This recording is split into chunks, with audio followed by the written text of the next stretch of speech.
9:45 ইয়াৰ স্থানীয় 3-4টা ব্যক্তিগত খণ্ডৰ বিদ্যালয় আৰু বিশ্ববিদ্যালয়ৰ এটা ইমেইল আহে আৰু ইমেইলৰ জৰিয়তে তেওঁলোকে IED এক্সপ্ল'জনৰ এটা ভাবুকি প্ৰদান কৰা। তো লগে লগে আমি খবৰটো পোৱাৰ লগে লগে আমি এই অনুষ্ঠানবিলাকত উপস্থিত হওঁ আৰু প্ৰতিটো অনুষ্ঠানতে গৈ আমি আমাৰ যিখিনি ব্যৱস্থা আছে AS চেকৰ পৰা লৈ যিখিনি আমি এন্টি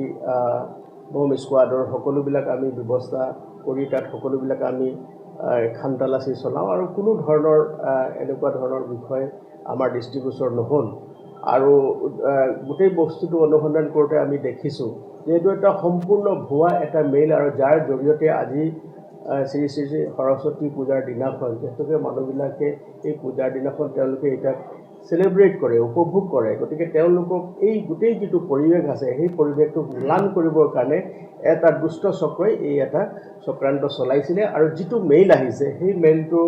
এজন ৰূপন কুমাৰ ধৰ নামৰ এজন ব্যক্তিৰ মেইলৰ পৰা আহিছে গতিকে আমি গোটেই বিষয়টো অনুসন্ধান কৰি আছোঁ আৰু ইয়াৰ যি কাৰিকৰী দিশ আছে আমাৰ কাৰিকৰী এক্সপাৰ্ট আহি উপস্থিত হৈছে আৰু তেওঁলোকে গোটেই বিষয়বিলাক লৈছে আমি নিজে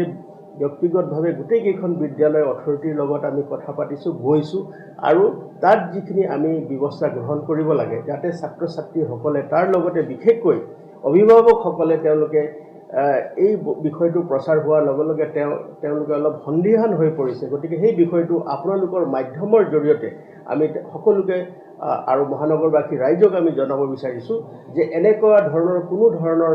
পৰিস্থিতিৰ সৃষ্টি হোৱা নাই আৰু সেইটো